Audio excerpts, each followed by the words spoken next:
What, we some kind of Suicide Squad? I am Iron Man. You are a toy! I live my life a quarter mile at a time. Server Anakin!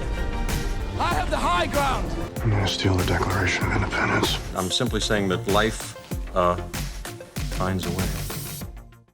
Hello, everybody. Welcome to the first episode of the Big Movie Bois podcast, the only podcast that had to delay its release date due to coronavirus. I'm your host, Jeremy Bauman, and with me, as always, is Bob, coming soon to rent on VOD Legal. How you guys doing? And Ben, screenwriter, I hardly know her, Stitch. How's it going out there? We've got a lot to talk about this week, including some unexpected news and trailers, a live look into the writer's room of the coronavirus movie, and a review of Netflix's newest movie, Extraction. But first, this is a brand new podcast, and I think we should all get acquainted. So, Ben, what is the Big Movie Bois podcast? So basically what you got here, it's a podcast where three unqualified people talk about movies and other subjects around the TV and movie industry, just from a more regular person's perspective, because, God knows we don't actually know what we're talking about over here. That is an absolute fact. Anything you want to add to that, Bob? I would say I'd stress unqualified. We definitely don't know what we're talking about, but it is an everyman perspective. So if you don't want to hear a bunch of film buffs or entertainment, people talking about stuff in like a way that you wouldn't understand, we're kind of the everyman podcast for you. So where can you listen to this podcast? Well, obviously you found it one way or another, so you can listen to it there, but we should be, assuming everything works out, available on all the major podcast platforms, Spotify, Apple Podcasts. You can find us on YouTube by searching Big Movie Bois, B-O-I-S, Boys. There is no video component yet, as we are all recording from our respective homes, practicing social distancing, but hopefully once things return to some form of normalcy, we can add a video component as well. Feel free to follow us on Twitter at Big Movie Bois, or if you have trouble remembering or finding any of those links, simply go to bigmoviebois.com and you should be able to find everything I just mentioned. So let's just jump right into the first thing we're talking about today, which is some unexpected news. Most of the news these days, obviously, is just that movies are being delayed, projects are being put on hiatus. We did get a little bit of that with Venom 2 being pushed from a release date of October of this year, moving to June 2021. But along with that announcement came the new title for the movie, Venom: Let There Be Carnage. Now, I know Bob saw the first Venom. Ben, did you ever see the first one? No, I did not. I was not a fan of the first one. I don't know that Bob was either. Bob, do you think that anything about this movie could be good? Does this title instill any confidence in you that this could be anything better than the first movie? It's hard to say because Tom Hardy is my favorite actor. So although Venom 1 sucked, don't get me wrong, it was a very bad movie. I still can watch it because I love Tom Hardy, just because I think he's the coolest guy in the world. Also, we've never seen Carnage on the big screen, so if they can somehow pull off Carnage being cool and then Tom Hardy can be Tom Hardy, I think there's a chance it could be good. Well, if the only visuals we have associated with Carnage so far is the end of Venom 1, sorry Ben, I'm going to spoil it for you, where Woody Harrelson is wearing a big fake red wig, so I'm not super confident that Carnage is going to look cool on the big screen. I love Woody Harrelson too, so I mean if he Nothing can wrong somehow... with him. But in a giant red Ronald McDonald wig? If anyone could pull it off, it would be the Woodster. So he is the bad guy. Was he in the first movie a lot? No, I believe it's... Not is at it all. a post-credit scene or the very end of the movie okay. where he just... I think it's a post-credit scene. He looks in the camera and says, "There will be carnage." And They knew I the hate title of that. this movie That's so years stupid ago. to me. well, I believe he says in the movie, "There will be carnage," and the title is "Let There Be Carnage." So already some inconsistencies, but what can you expect from Sony? I just wish that I hope this movie bombs. The first one made $1 billion or whatever. Do you think they're going to have... Because can't they put the Tom Holland Spider-Man in there? Yeah, and apparently they're going to because Sony is drunk with power. What the fuck? That is going to ruin it. It's not going to ruin that movie. It's going to ruin the MCU Tom Holland Spider-Man. That's what it's going to fuck up. That movie's going to suck regardless. Like adding Tom Holland in isn't going to make the movie any better or any worse. It's already probably going to end up sucking pretty bad. Yeah, all I can really hope for at this point is that some way or another Sony just gives the rights, not even to Disney, just give them directly to Kevin Feige. Just let him do whatever he wants with them. I'm sick of Sony's bullshit at this point.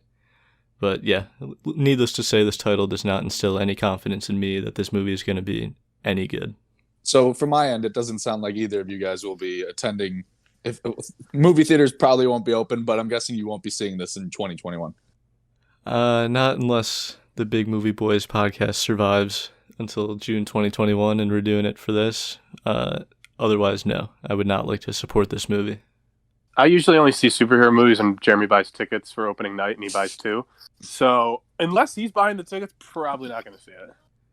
I think I have to take away your world's biggest Tom Hardy fan card then, Bob. Oh, shit, man.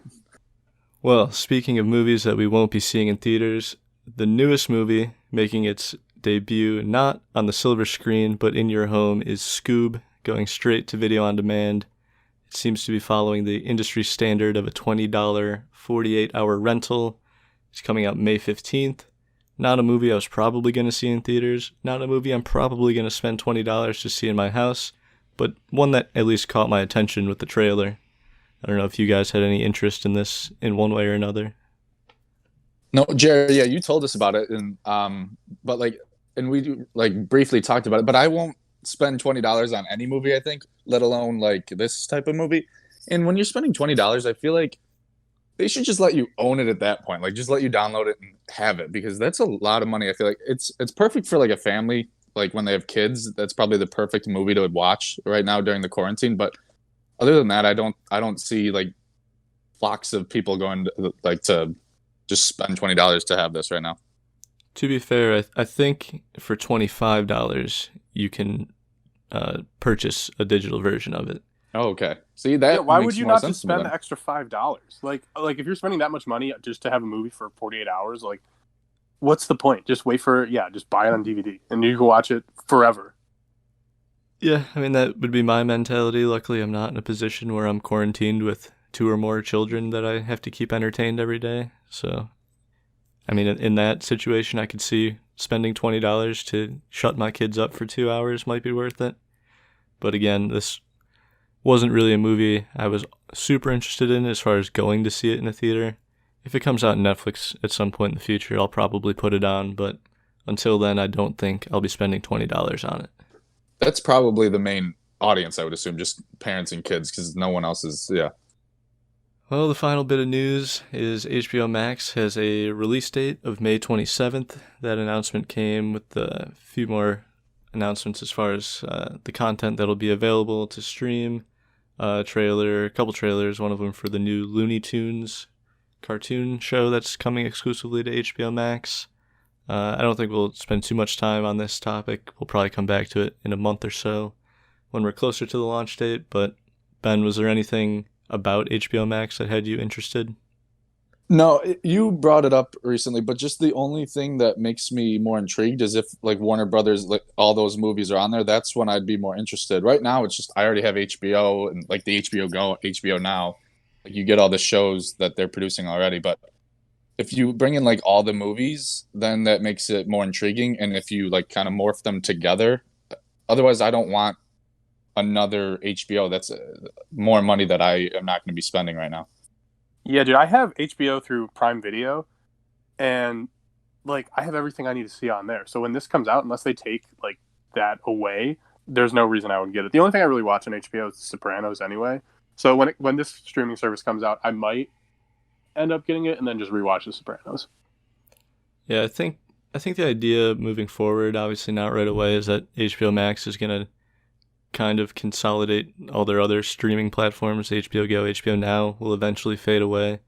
Everything will convert to HBO Max. Again, the name I find confusing or misleading at the very least, because it's more the Warner Brothers streaming service. It's not just HBO. There's everything on HBO plus most of Warner Brothers catalog of movies.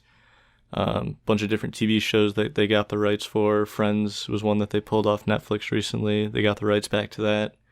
Rick and Morty will be off of Hulu and on HBO Max. So there's a lot more than just HBO, which I think is confusing. I don't know why they're leaning so heavily on the HBO brand. Yeah, they need to do a better job advertising those things. Like, those are the things I don't hear about.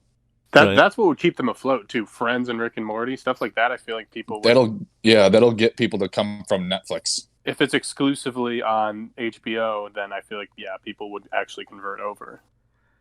Yeah, I don't know. I mean, they got a month left to market the thing. Again, I think it's something that most people will eventually just convert to, because I'm pretty sure it's $15. It's the same price as HBO, and you're getting more for it.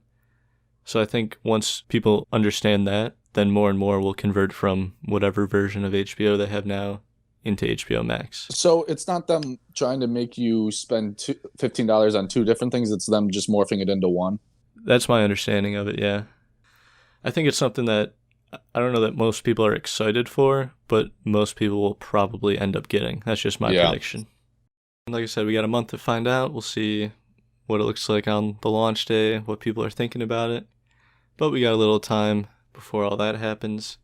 That pretty much wraps up all the news, probably the most news that there has been in about a month at this point. But that's fine. We don't need news. We've got plenty of other dumb ideas that we can fill a podcast with. And one of those is that we decided that we should write the coronavirus movie. I got to imagine there's at least 3,000 to 6,000 scripts in the works right now that have something to do with the current state of affairs and coronavirus. And we thought we should get in on that. We should make our pitch to Netflix before anyone else does, get a little bit of that Netflix cash. So the way this is going to work, we each have a pitch prepared. Whoever is pitching, the other two are going to play the roles of Netflix executives, and together they will decide if this idea is good enough to get greenlit, or if we're kicking that guy out the door and he can go start on his next coronavirus pitch. We're going to start with Ben. And Ben, I believe my associate and I are ready to hear what you brought for us today. All right, here we go. It's a very, very rough draft. That's all I have to say. All right, so here goes. So Jason Bateman and his family live in New York City. Greenlit. All right. Where he figured I'd use part of that Ozark. So him and his family live in New York City, where he works for the CDC and knows about an antidote that works. But his friend, in quotes, because he's not a good guy, Josh Brolin, who is also in charge of the CDC, won't release it because he has always had a crazy idea about population control. And now there's a disease that is helping the population decrease.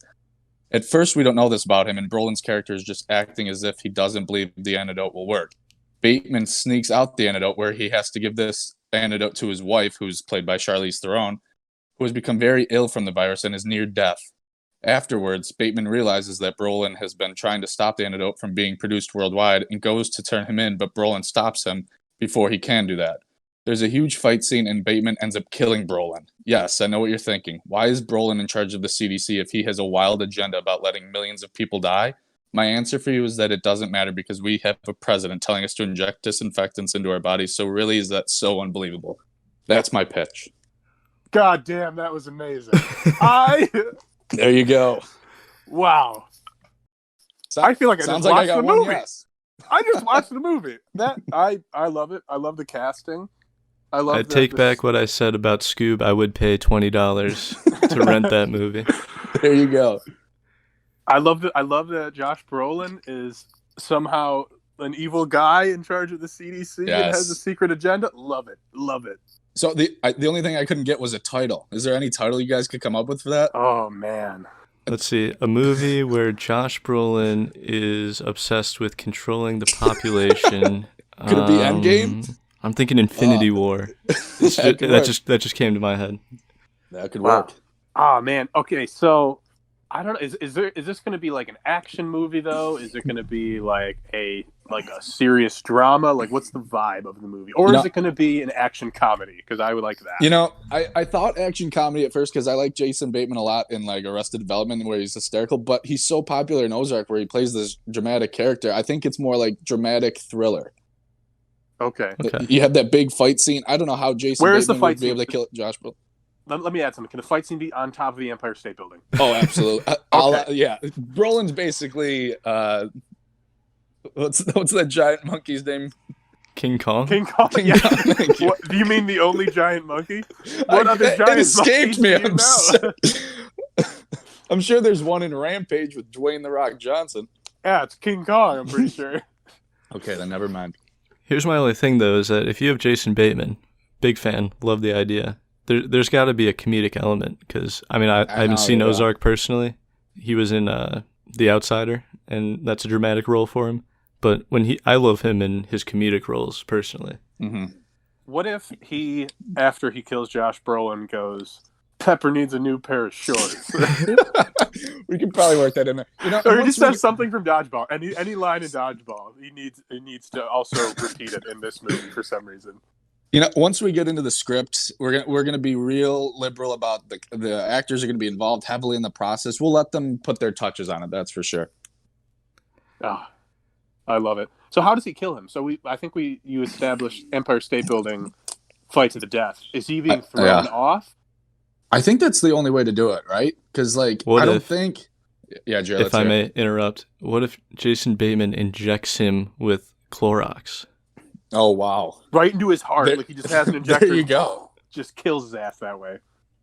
But are you risking that he actually heals? He's like, here, we'll test it once and for all. And Yeah, and shoves then in it his actually chest. works. Well, I mean, my associate here seems to be speaking for both of us, but He's not doing a good job of keeping the price down. That's for sure. Greenlit it. I'll pay you $1 billion to make this. There we go. There's our answer. it doesn't even matter what I think. I wouldn't have gone $1 billion, but I'm okay with this Two? being greenlit. Bob is not a great negotiator. $3 billion. Jerry, you're next. Let's see if you can top it then. All right. Well, gentlemen, thank you very much for taking time out of your very busy days. I know Netflix has got to be on fire these days. So, yes. The pitch I come to you today, the title is Dumbasses. 3 morons start a movie podcast in the midst of a pandemic while podcast listening is at an all-time low, and there's no telling when they'll be allowed back into a movie theater. Oh, Wow, that sounds familiar. sorry, that wasn't my pitch. That was my current reality. Anyway, my real pitch is a romantic comedy. A young woman, Julia Fox, is on the last night of a business trip to New York City when she meets up with some friends and goes out to a bar where she meets a young man, Robert Pattinson. The two hit it off, bada bing, bada boom, the rest is history. Julia Fox wakes up the next morning to see that COVID-19 is now a serious issue and all the major sporting leagues are canceled. Shit is really starting to hit the fan. She is an immunocompromised germaphobe and insists on quarantining in her hookup's apartment for a few days while things blow over and then she feels safer traveling. Robert Pattinson allows her to do it, but will soon regret it when a few days turns into a few weeks. The bliss they felt for that one night does not last much longer. It turns out the two don't agree on many things, including how seriously they need to take their quarantine. After just 4 days, Julia is running out of patience, and Robert Pattinson is running out of condoms. The two go through a roller coaster of emotions until Julia eventually comes down with the Rona, and Pattinson finally realizes how much she really means to him. End of pitch. That's great. Wow. I like that. I love that it's a romantic comedy. What gets me wondering is if that's actually happened to anybody. Where they get I stuck had the quarantined. same exact thought. I don't know. I imagine if it did happen, we'd hear a news story about it at some point or another, and then we can use their story as the basis for the script here. Now, is Yeah. it just these two? Is it going to be like basically contained to the apartment the whole time? I think so. That's how we keep the budget down. I like That's it. good. Yeah. Rob This Pattinson. sounds like a perfect 80 to 90 minute movie. We throw it on Netflix, put a little marketing into it, and it blows up. Just put Rob Pattinson's face on the title shot, so people see that, and boom, you're watching it. Now, I will admit, it does border plagiarism towards the end here. I don't know if you ever saw The Big Sick, but one of the major plot points in that movie is that the girl gets sick, and then that's kind of what brings the two leads together. But it's a good movie, so I suggest we do plagiarize it. Yeah. Just copy it. I like that idea a lot. Does anybody die at the end? I mean, there's just tens of thousands of people across the country, but Not those people. We don't care no, about those no, people. absolutely In the not. movie, does anybody die? No, God, no. Okay. Oh yeah, because we don't want people crying at the end of this. We want them to feel happy. Will we have a some fake out positive death? effect. I don't know about fake out death, but I think Julia Fox will be very near death. Definitely requiring a respirator, that sort of thing. Yeah, I agree. And the ventilator is in his apartment, so they do never have to leave. Sure. Yes. All right. We can find any if we make him a one-line doctor, we could excuse. really make this work. Yeah. What is Robert Pattinson's? What are their professions? So I'm thinking Robert Pattinson. He's the one who's not taking this whole thing seriously. That's kind of what instigates a lot of these fights. Is he a bad boy? Is it a bad boy, Robert Pattinson? Is Robert Pattinson ever not a bad boy? I know. I'm just making sure. I mean, I can't have good guy Robert Pattinson in my movie. He is a non-essential worker. He gets laid off pretty quick. He's just sitting in his apartment smoking weed all day. He's still going out to get food from restaurants and stuff. Julia Fox is not having it. She's not a fan of him leaving all the time. I think I'm in. I don't know if we'll go as high as $1 billion. Bob, you are not the negotiator in this one. I think we're in for $2 billion. I think this would actually work. If you got people actually writing the script, making some stupid little jokes here and there, I think people eat this stuff up. And if Robert Pattinson does something sexy in the movie, I think we're good. Is undeniable. It will happen. Yeah, you just have to put the camera on him. I think you might have something here. I mean, I try to cast the two best-looking people in movies these days. So, I mean, regardless, if these two were in a movie, I would turn it on. I think you might have something. I think this is greenlit for sure. For $4 billion, we're making your movie. Wow, a one-room movie with a $4 billion budget. Unheard of. We're going to need all of it. Thank you very much. I'm now going to put my executive cap back on, and my associate Ben and I are going to listen to Bob's pitch. All right, gentlemen. Thank you for coming to this meeting today. I have a movie that I'd like to pitch to you about the coronavirus. Now, first and foremost, in this movie, the coronavirus will be its own character. It will be the narrator of the movie. Now, who is going to voice the coronavirus? None other than the one, the only, Christopher Walken. Christopher Walken voices the coronavirus in this movie, and is sort of told through. He's the narrator basically, and he's going around, kind of like moving the plot along. The main character, however, is played by the one and only Brendan Fraser of The Mummy fame. Brendan Fraser lives in this big fancy house. His character is like rich. You don't really know what he does for no reason at all. He's just super rich. He goes to a quote unquote business trip to China. Ends up getting a little bat soup. Tale as old as time. We know what happens there. Turns out he gets the coronavirus. He's patient zero. Now, however, he is asymptomatic. He doesn't show any symptoms. He has no idea he has it, but he's infected. He comes home to his big luxury home, and there's his hot-ass wife, Scarlett Johansson. Now, also greeting him at the door is his son, Jonathan Lipnicki. Now, you guys might not know the name Jonathan Lipnicki. Anybody know the name Jonathan Lipnicki? A little bit of an older name. I know the name. I can't put a face to it. He plays the young boy in Stuart Little and in that little white kid in Like Mike. Okay.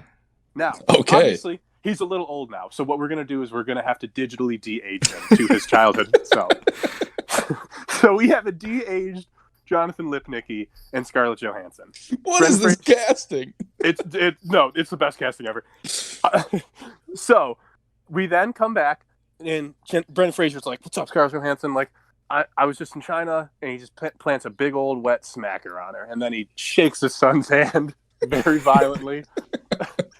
Turns out Brendan Fraser goes upstairs. He takes a nap. He's a little jet lagged.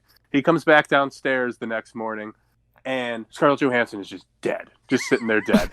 He gave her the coronavirus. She is dead. Good use of her time. My God. Oh my. Well, yeah, she's a little expensive these days, so we're gonna try to save. She's only gonna be in the scene or in the movie for about one scene, maybe like 2 minutes of screen time. Jonathan Lipnicki is like, "Dad, I'm sick," and he's also gonna die shortly after. And Brendan Fraser's like, "What in God's name is going on? My wife and son are dead. I am at rock bottom. What do I do?"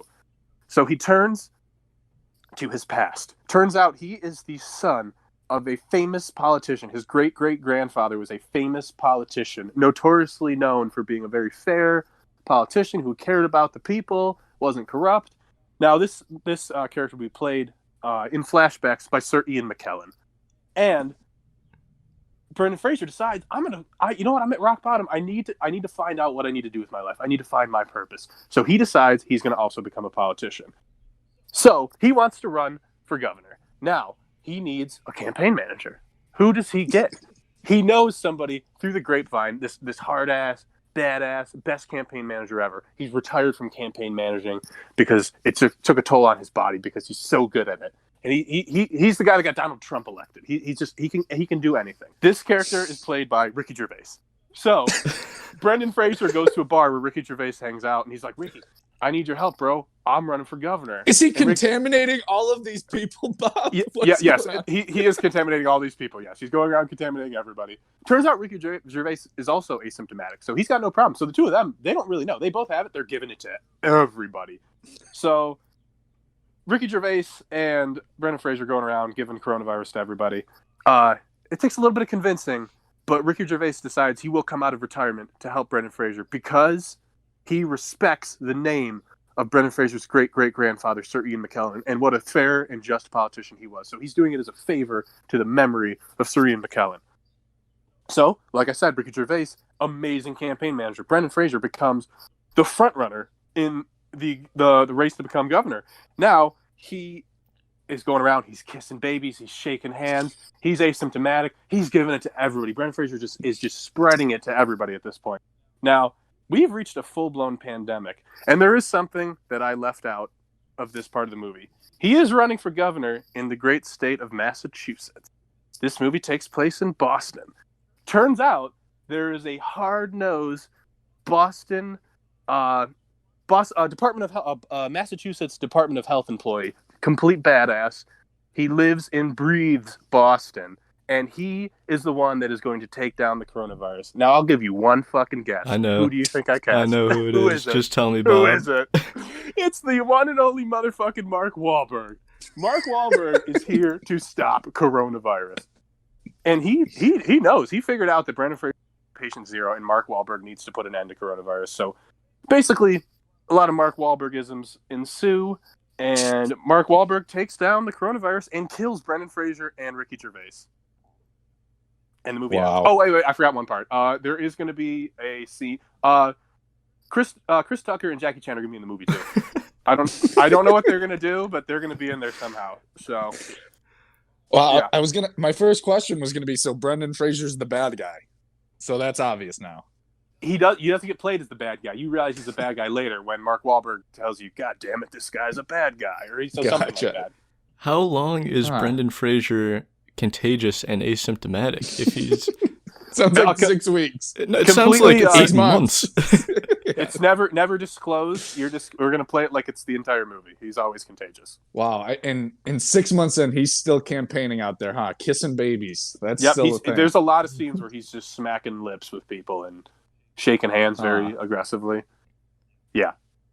What do you think? That's interesting. Now I'm starting to realize why you drove the budget up for our movies, because you're going to require a multi-billion-dollar budget for this piece you just pitched here. Oh yeah, this is going to be a lot. I mean, most of it's going to go to Chris Tucker and Jackie Chan. They deserve the money, so about half of the budget will be going to their salaries. I'm assuming Brendan Fraser for the roles that weren't even included in that 15-minute pitch. Yes, I don't know what they're going to do, but they're going to be in there somehow. I guess I'm confused on why we need Christopher Walken to be the coronavirus vantage point. Oh yes, I almost forgot. Christopher Walken will be narrating the entire time as the coronavirus. Oh, wow. Now, what do you guys think? Should he? I was torn between Christopher Walken and Morgan Freeman. I just think Christopher Walken would be a little funnier. Yeah, his voice fits the coronavirus more, I think, than Morgan Freeman. When you were setting it up, I thought you were definitely going with Morgan Freeman, but... Three for a loop. Now imagine the trailer. It's Christopher Walken just, like, introducing the coronavirus. And then all of a sudden, Mark Wahlberg... trailer is when Mark Wahlberg comes in. Kicks down a motherfucking door, and he's shirtless, of course. He doesn't wear a shirt at the Massachusetts Department of Health. He just... Does he wear a mask? Or no, we got to keep his face in it, too. He doesn't need one. He can't get the coronavirus. He would punch the coronavirus so hard in the face that he would kill it. That's how he ends it. I'm sorry, I didn't even think about how I was going to end the movie. Mark Wahlberg is gonna somehow pull Christopher Walken out of like the ground, and it's like, this is the coronavirus. It's come to life, and then he's going to beat the shit out of Christopher Walken. Interesting. Yeah, Tom Holland. And I enjoy the fact that he kills a leading candidate for governor. And I'm assuming there's no consequences, right? No, not at all. Yeah. He actually is. Then he takes over and he's running for governor, and he ends up winning. Now, Bob, my only question before I let you know if I think this should be greenlit or not is, are you currently symptomatic of the coronavirus? Because this sounds more like a fever dream than a movie pitch. I don't, not that I know of. All right, well, with that in consideration, I say it's greenlit. I agree. Yes. We're going to have to reach deep into our pockets to get this one rolling, but I mean, we do have a direct line to Jackie Chan, so I think we can at least get that part off the ground sooner than he's later. going to also be, he'll be on every poster too. Jackie Chan and Chris Tucker. I'm just excited to see where they fit in. I hope there's just some banter and it's just away from the movie and the plot in general. Yeah, it's probably going to split like midway through. We'll just go off on a tangent and it'll be Rush Hour 4. Wow. Well, I'm looking forward to that movie. I'm honestly looking forward to all our movies. I think, not to toot our own horns over here, but I think we pitched 3 great movies, and I expect Netflix will be contacting us within days. We didn't even mean to. We found a movie in 3 different genres. I think that's pretty incredible. That's true. I don't know why I went with the romantic comedy angle, but unless Bob was going for serious, then mine is in no way, shape, or form comedy. It is about as dead serious as you could get. Then I could have been wrong. All right, well, I enjoyed that, but I think it's about time that we talk about a movie that was greenlit by Netflix. It was greenlit and made and released on April 24th, just a few days ago. Directed by Sam Hargrave, written by Joe Russo, based on the graphic novel Ciudad by Ande Parks and the Russo brothers, produced by the Russo brothers, starring Chris Hemsworth and Rudraksh Jaiswal. I apologize for almost certainly butchering that name. Of course, we're talking about Extraction. We're going to start spoiler-free. In case you haven't seen it, you just want to know our opinions on whether or not we thought it was good or bad, worth watching. We'll start spoiler-free for a little bit, and we'll very explicitly announce when we're going to start spoiling it. So, Ben, I'll start with you. Did you like it? Did you not like it? What are just kind of your general thoughts on Extraction? You know what? When we first decided to watch this movie, I was a little bummed. I was like, I'm not a big action movie guy unless there's some comedic element. But, as it kept going along, it wasn't as bad as I expected it to be, and I actually ended up kind of liking it. What about you, Bob? For me, it's not. I didn't think it was good, but I also didn't think it was bad. For me, it kind of falls right in the middle. There was some parts about it that I thought weren't the best, but there was also parts that I enjoyed so much. So I would say it's kind of middle of the pack for me. I think I enjoyed it, but I don't think it was super good. Jared, what do you think? For me, I mean, going into it, I was just excited to have a new movie to talk about. When we were talking about finally releasing these podcasts, we figured we'd be relying pretty heavily on old movies, which we will be, I'm sure. But to have a new movie, I was excited about that on its own. The trailer, I thought, was actually pretty cool. It definitely gave me 21 Bridges, right? That was the other Russo brothers produced movie. Yeah, T'Challa in it. Yeah. Similar vibes. I don't know if it was the same trailer house that cut those trailers. But knowing that, I knew that 21 Bridges wasn't very well received. So because of that, I wasn't very excited. I will say, character-wise, plot-wise, character development, pretty weak. But some of the greatest action scenes in maybe any movie ever. I was going to say that. Some of the action scenes and the camera, I felt like I was in the fight. Dude, the choreography, not only the stunt choreography, but the camera work that went into one scene in particular, but so many of the action scenes was legitimately some of the best I've ever seen. So did you guys know this? I did a little research on the movie just because I wanted to see. I forgot how exactly Russo brothers were involved, but I looked up the director. He is a stunt coordinator. This is the first time he's ever directed a movie. That makes total sense. He is first and foremost a stunt coordinator. And yeah, when I found out that, I was like, oh, wow. That's why every single action scene is insane in this movie. And that's what I was saying earlier. The plot, kind of whatever. The character development, pretty shit. But the action scenes in this movie are mind-blowing. They are so good. That's what I was saying. if you really sit down and dissect the movie, it's not that good. But if you just go into like, I don't know, have a good time, the action scenes are so freaking good. It's crazy. Yeah, that's a perfect way to say about it. If you just want to watch a good like action movie and see cool action and like get kind of amped up, it's a good movie to watch. There's a 12-minute scene in particular. If you have no interest in, if you're an essential worker who doesn't have all the free time that we have, and you just want to watch 12 minutes of the greatest action you've ever seen, turn the movie on, start at 35 minutes, watch until the 47-minute mark, and you'll be absolutely blown away. That alone is worth watching, since it's free on Netflix. It's so good. It's so good, and that particular scene, I think we're not going to get into it right now because we're not going to try to spoil it. But everything about the way it's filmed, yeah, feels like, Ben, you said it earlier, it feels like you're there. It feels like you're in the fight, and it's cut to be like one continuous shot, and oh my god, it's so everything about it, all the hits, all the punches, everything, just like something about the noise or the way it's filmed or the way it looks so like intense and real. I feel like I can I feel like I'm in it, like I can feel it. It's so cool. Yeah, just to reiterate again, like how the camera angles are. There's the one scene in particular. It's not gonna be a spoiler. The car chase scene, one of the car chases, I suppose. I felt like I was in the back of the car with Chris Hemsworth driving. Dude, the camera goes from outside to inside the car, all in one fluid motion. I'm like, I just want to watch a 30-minute documentary behind the scenes on how they organized all this. The preparation that had to go into that must have been days of practice and trying to do it right in order to get that shot. Because, like Bob said, it's a 12-minute continuous shot. Obviously, there's cuts in there. Some are hid better than others. But for 12 minutes, it's like 1917. Totally blanked on the name of that movie. But there's 12 minutes where it's just one insane action shot. And it's so cool. The other part that I loved about this, besides obviously the amazing action scenes, and I think one of the things that makes them good, is Chris Hemsworth, I think, is cast very well. He is a perfect fit for this type of character. And I almost want to see him in more action movies like this in the future. He's just so badass.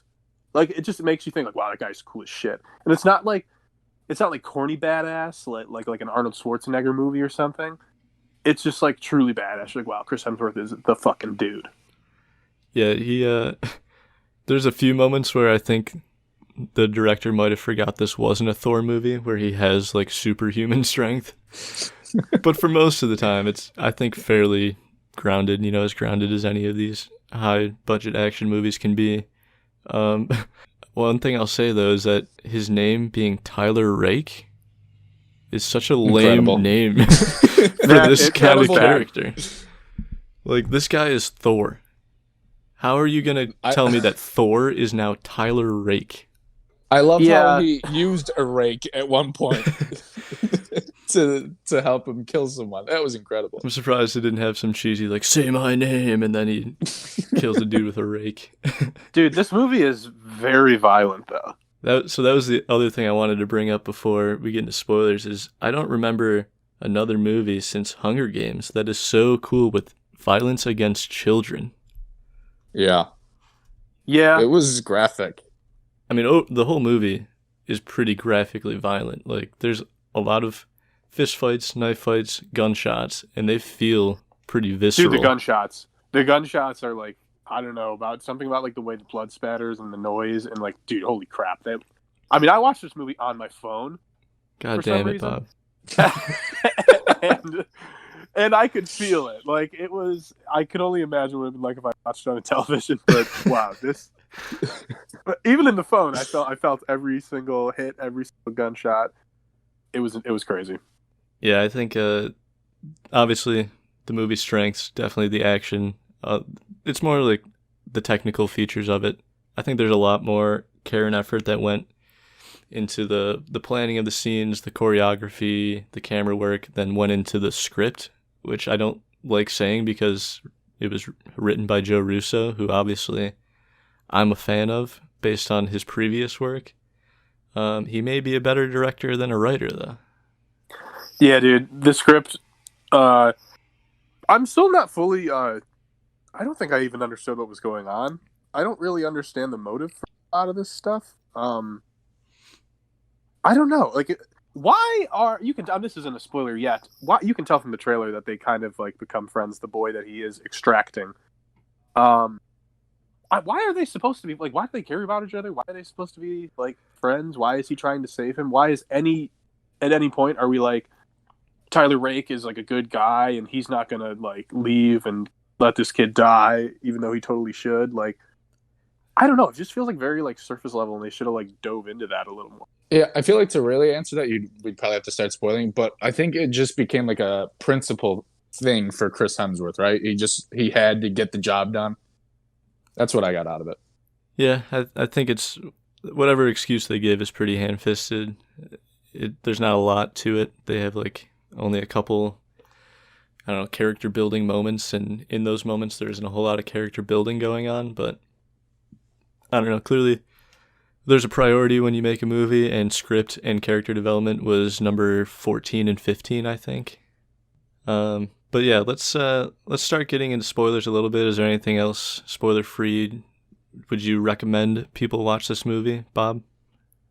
Yeah, I would, because it's really the only thing out right now. It's on Netflix.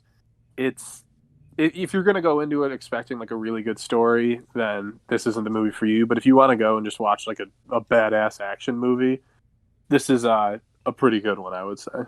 Ben? Yeah, Jared, just to jump off what you said, if you're a non-essential worker, give this a watch, because what else are you watching? If you have a job right now, an important job, just maybe put this on the back burner. Think about it for another time. Yeah, I think I'm pretty much going to agree with you. It's good to have a new movie to watch.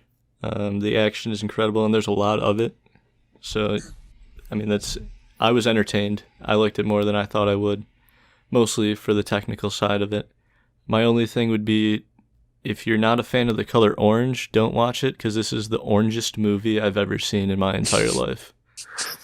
Yeah, that is pretty strange.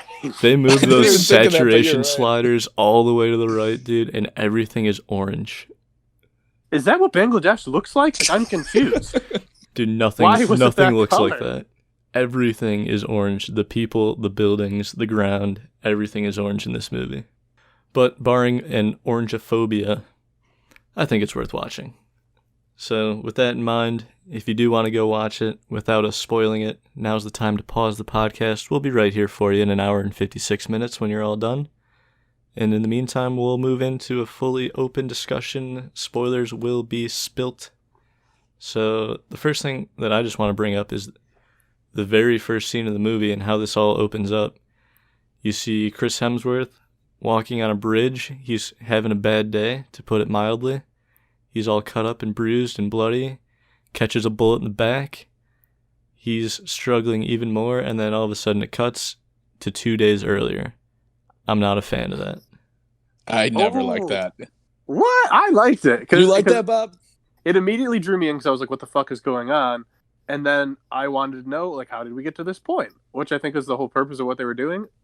I don't know. I like it better, and they do this a lot in movies where they'll start with a scene.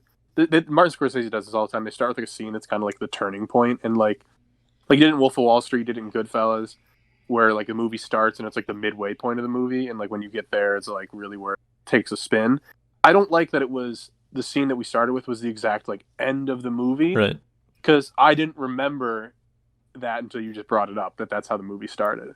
I would like it better if it was like a midpoint in the movie, kind of like how Scorsese does it. See, and I agree with that. For me, it was like the whole time I remembered it, and I knew it was coming, and so I knew it didn't look like it was going to end great for Chris Hemsworth when he was shot in the back, and the whole time I was like, well, I know he gets shot in the back and looks like he's about to die almost. Yeah, I'm not saying on principle it can't be done well. I don't think it was done well in this instance because, like Bob mentioned, the scene that you start the movie with is the scene that happens with maybe 10 minutes left. So it's basically the very end of the movie. And when it comes to different plot points in the middle, like when we meet David Harbour, is it Arbor or Harbor? It's Hopper. Yes, Yeah, Hopper. I call him Hop. Top. When we meet Hopper, and at that point, you're trying to tell the audience, like, okay, they're going to lay low in this guy's house for a few days. They don't have a few days. We know that within the next 24 hours, he's going to end up on a bridge and get shot in the back. So that gets rid of any tension going into that scene. You know you know what they're telling you is going to happen isn't going to happen. Yeah, the whole David Harbour flip turn thing that happens, you could see coming a mile away. I'm just confused why he was in this movie. What was he in it for? Fucking a cup of coffee? Or was he just on? Was like the set next to Stranger Things filming this movie, and they're like, "God damn it, you know who we said? Dave, get over here!" Like, honestly, it might have been because he's introduced and we don't see him again in a matter of 10 minutes of screen time or so. I think it was 10 minutes, and boy, he turned quick. Yes, it was quick. It was almost immediately. But I like it was annoying because they were like playing up like their friendship and he saved his life, and I get that he was only in there for a bit, David Harbour was, but like I would have liked to know a little more about the backstory of why they're friends, or like also why the fuck was this guy in India or not India in Bangladesh that just happened to be in the exact same place and have a home. You're touching on something that.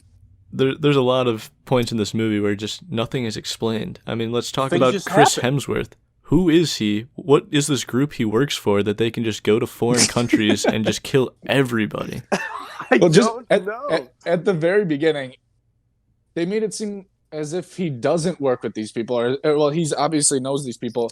Of course, he's an addict. If they wouldn't have made him an addict, I would have stopped watching. Because if you need to be reluctantly called back in to save the day, and you need to be drinking, and he gives it up right away. Of course. I love the when he was like super drunk at David Harbour's house and they had like their brawl. Like I was like, they drank a bottle of whiskey. How are they like? How is he moving around the way he is and he's not like stumbling? Yeah, I don't know. I think the most explanation we get is that they call him a mercenary.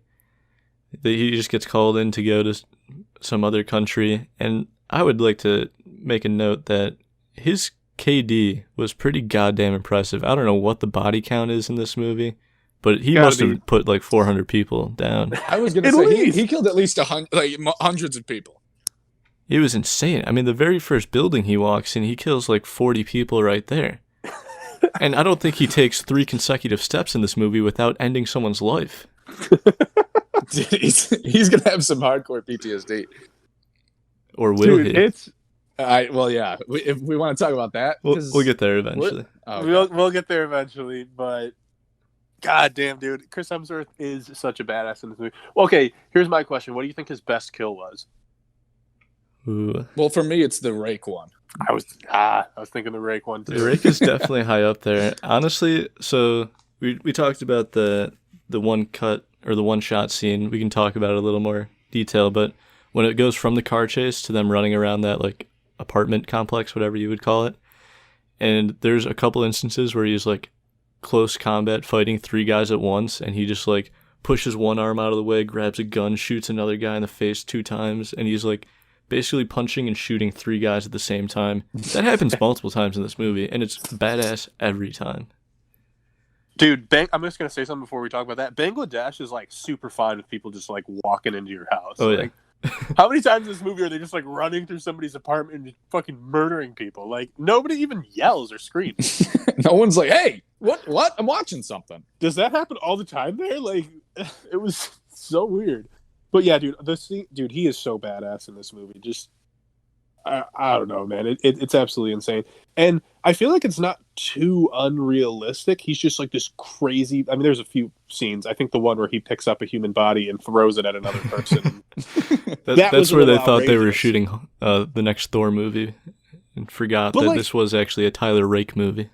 For the most part, I feel like he's obviously super, like, everybody's outmatched against him because he's just like this super crazy fighter and shooter, and he can do everything. He's fucking the best mercenary in the world. And I feel like some of the fight scenes, I'm like, no, that seems realistic. He's just stronger, better, faster. He's just a fucking badass fighter. Yeah, it wasn't too out there for me. The one thing I had trouble with was, so the drug lord of Bangladesh kidnaps the drug lord's son of India, right? Is that it? I think, yeah, it's India, yeah. And so there comes a point where he's lost about 400 men from Tyler Rake. Doesn't he just say, hey, you know what?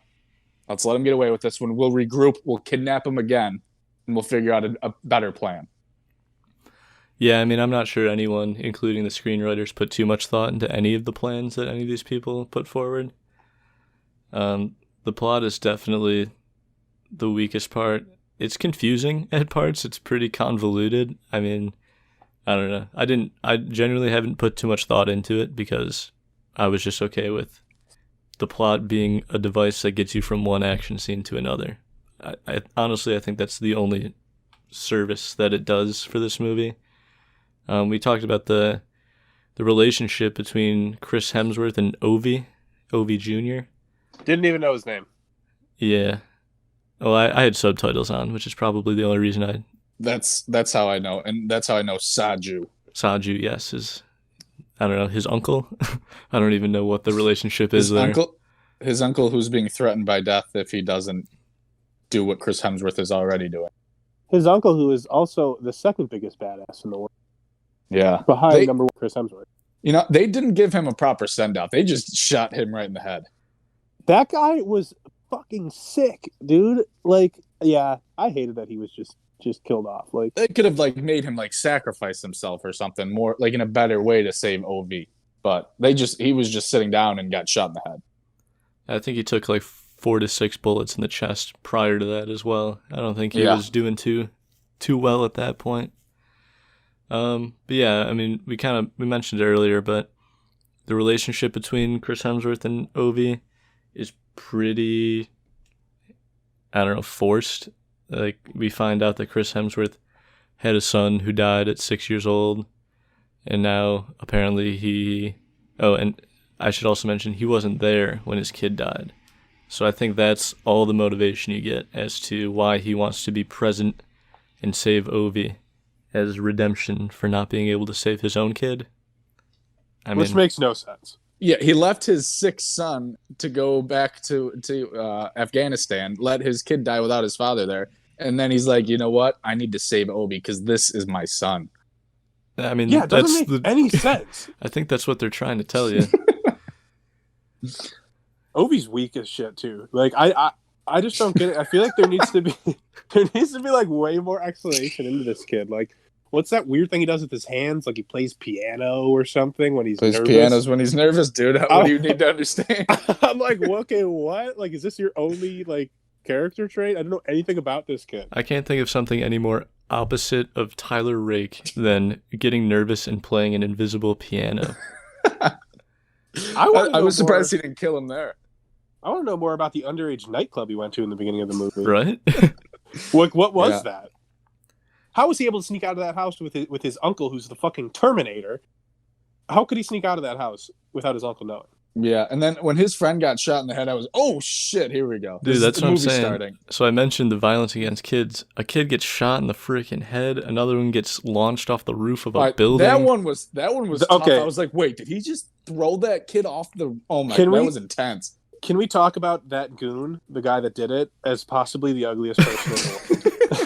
Dude, every time that guy was on screen, I couldn't get my eyes off him. It's like, what the fuck is this thing? Yeah, he was tough to look at. That scene also introduced us to all the child soldiers who come back too many times in this movie. That was a plot line I didn't need. That one kid was in it a lot, and who eventually shoots Chris Hemsworth in the back, but he was in it a lot. That got me to yell. I was like, fuck! When Chris Hemsworth got shot and they show that piece of shit, I was like, God damn it! No! So yeah, let's just talk about the ending here. Chris Hemsworth on the bridge. We get back to that introduction scene. He's trying to get Ovi to the other side of the bridge, and he catches that bolt in the back, decides, Ovi, you gotta run. I'm gonna kill 4 more guys just because if I kill 4 more guys, I can level 50 prestige real quick and call in a UAV or something. I don't know why he decides he just needs 4 more kills under his belt. He could have also just went with Ovi to the helicopter. That's what I'm saying. I feel like he could have got out of there. Yeah. He makes a sacrificial play to walk 15 yards in the other direction, kill 4 guys, and then start walking towards the helicopter. That didn't make any sense to me, but then, yeah, he gets another shot in the back, this one going through his neck, and you see the child soldier, which... That son of a bitch. So the entire ending, and I'll just kind of lay it all out here, you guys can tell me how you feel. I don't particularly care for. I don't know that it's bad, but it's definitely not satisfying, and I don't know that anything really changed from the beginning of this movie to the end, other than obviously Chris Hemsworth is dead now. But Ovi still is in a shitty situation. I assume he's just going to get kidnapped again. Nothing. He's gonna. I mean, they do show Chris Hemsworth's lady friend kill the Bangladesh drug lord or whatever. But who's to say that someone doesn't just take his place and kidnap this kid again? Like, the ugly guy. Exactly. Yeah. Dude, okay, so I thought the way they were going, I thought, this is so stupid. I was like, dude, Chris Hemsworth is going to, like, take him to the U.S. and adopt him. It's like, you don't like your dad, right? Like, I can be your dad. Like, and I really thought that's where they were going. I don't He was know in why. Australia, but Bob, I agree with that. Australia. Yeah, I mean, I don't know. Did either of you see the movie Triple Frontier? It's another Netflix movie. I didn't. Came out like a year ago. I know it, yeah, with Ben Affleck, right? Yeah. That's another movie this movie reminded me of. This movie's better, I think, but it's just a lot of action, a lot of gunfights, and then in the end, one of the main characters is dead, and nothing really changes for the rest of the characters. Like, everyone's just kind of in the same place or a shittier place. Yeah. Jared, you say he's dead. Is he dead? Well, we got to find out in Extraction 2, Jer. Also, yeah, how could they just resolve it, Jeremy? There's obviously going to be a sequel. Extraction 2, baby. So just to say, Ovi jumps into a pool, comes up, clears his face, real blurry. It's Chris Hemsworth. I'm not stupid. Here's my question, though. Why is Ovi doing what Chris Hemsworth did at the beginning of the movie? They never talked about that. Yeah, that was some symbolic stuff there. That was the worst shot of the movie, was Chris Hemsworth jumping off that cliff. That did not look good. You know, also that cliff was about 300 meters tall. You would have died right on impact. But Chris Hemsworth just goes and meditates on the bottom. And I guess that makes us understand that when he was shot 5 times, that now when he falls off the bridge into the water, he can just swim away. Water just regenerates his body. Also, when Ovi jumped off that really, like, pussy, like, maybe 10-foot high dive, why didn't the lifeguard jump in? He was just, like, at the bottom of the water and not coming up for a while. Considerable amount of time. Why, isn't the lifeguard at that point supposed to save him? You would think so. But to answer your question, Bob, again, one line in the movie that you'd then have to extrapolate to have this bigger meaning. But Ovi tells him during one of their 2 conversations in this movie, you don't drown by falling in the river. You drown by staying in it. Is there some sort of connection there? Probably. Is it pretty loose and flimsy and left to interpretation? I would say yes. It means that Chris Hemsworth, a.k.a. Tyler Rake, stayed down at the bottom of that river for 10 seconds, and then he swam to a hospital. Yeah, I don't know about that. We're going to have to find out in Extraction 2. So, Jared, do you think Chris Hemsworth died? I don't know how you can survive a bullet through your neck and then falling off a bridge. You definitely can't, but they show him at the end, unless Ovi's hallucinating and it's just another, like, blonde white guy there. Then handsome, yes, he was handsome, even blurry. But yeah, otherwise that was definitely Chris Hemsworth. I mean, sure, Tyler Rake.